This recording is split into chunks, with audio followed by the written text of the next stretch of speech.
एक छोटे से गांव में एक आदमी रहता था। उसके घर के पास एक पहाड़ था जहां पर वह रोज़ सुबह जाता, वहां पर थोड़ी देर उस पहाड़ पर बैठता, फिर वापस आ जाता। तो रोज़ की तरह सुबह सुबह जा रहा था, पीछे से उसका छोटा सा बेटा आया। उसने आ करके उसका हाथ पकड़ लिया और कहा कि आज मैं भी आपके साथ चलूँगा। उसने पहले तो उसको थोड़ा समझाया और मना किया, कहा कि जो रास्ता है वो बहुत ही छोटा है और चढ़ाई बहुत ज़्यादा है, तो तू मेरे साथ नहीं चल पाओगे। लेकिन फिर भी जब उस बेटे ने ज़िद किया तो जिद करी तो पिता मान गया।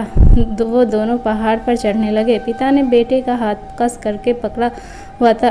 लेफ़्ट साइड में पहाड़ था और राइट साइड में खाई थी और रास्ता बहुत ही छोटा था।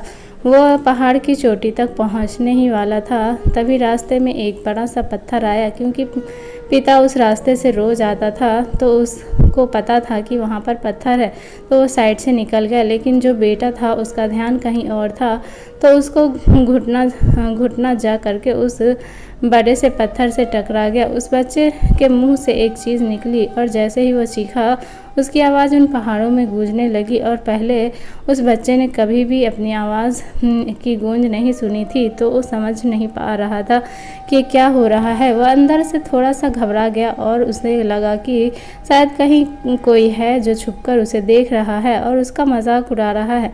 फिर उस बच्चे ने बोला, कौन हो तुम?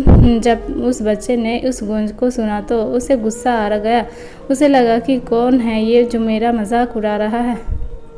फिर उसने गुस्से से कहा कि मैं तुम्हें छोड़ूंगा नहीं। और फिर जैसे ही उसने उस गूंज को सुना, वह घबरा गया। उसके पिता समझ गए थे कि ये क्या हो रहा है। उसने अपने पिता का हाथ कस करके पकड़ लिया और उसने पूछा कि कौन है ये जो मुझे इतना तंग कर रहा है, कौन है ये जो मुझे इतना डरा रहा है। उसके पिता थोड़ा सा मुस्कुराए और उन्होंने खाई की तरफ देखा और ज़ोर से बोला, मैं तुमसे बहुत प्यार करता हूँ। ये सुनकर वह बच्चा हैरान हो गया और उसे समझ नहीं आया कि क्या हो रहा है, क्योंकि वही इंसान जो उसका मजाक उड़ा रहा था, उसको तंग कर रहा था, वह उसके पिता को बोल रहा था कि मैं तुमसे बहुत प्यार करता हूँ। उसके पिता ने अपने बेटे को देखा और वो समझ गए कि उसके मन में क्या चल रहा है। और फिर दोबारा उन्होंने बोला कि तुम बहुत अच्छे हो। और ये सब सुनकर उसका बेटा थोड़ा सा मुस्कुराया और पूछा अपने पिता से कि ये क्या हो रहा है। फिर उसके पिता ने अपने बेटे को समझाया कि ये जो आवाज़ तुम सुन रहे हो ना, ये किसी और की नहीं है, ये तुम्हारी ही आवाज़ है जो कि पहाड़ों में गूंज रही है और तुम्हें अपनी ही आवाज़ सुनाई दे रही है। जैसे तुम बोलते हो ठीक वैसा ही तुम्हें सुनाई देता है। अगर तुम गुस्से से कुछ कहोगे तो पलट कर के जो आवाज़ आएगी उसमें भी गुस्सा होगा, लेकिन अगर तुम कुछ अच्छा कहोगे तो वो आवाज़ भी अच्छी होगी।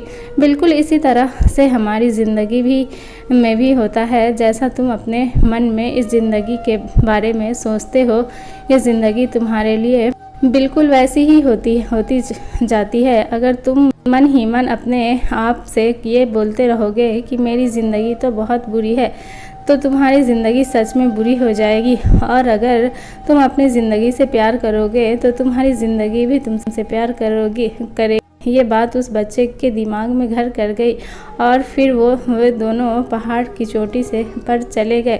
लेकिन बच्चे के दिमाग में यही बात घूम रहा था। और फिर वह बच्चा खिलखिलाकर हंसा और उसने अपने दोनों हाथ खोले और अपनी पूरी ताकत से बोला, मैं तुमसे बहुत प्यार करता हूँ। दोस्तों, अगर आपको ये कहानी पसंद आई होगी, लाइक शेयर सब्सक्राइब करें।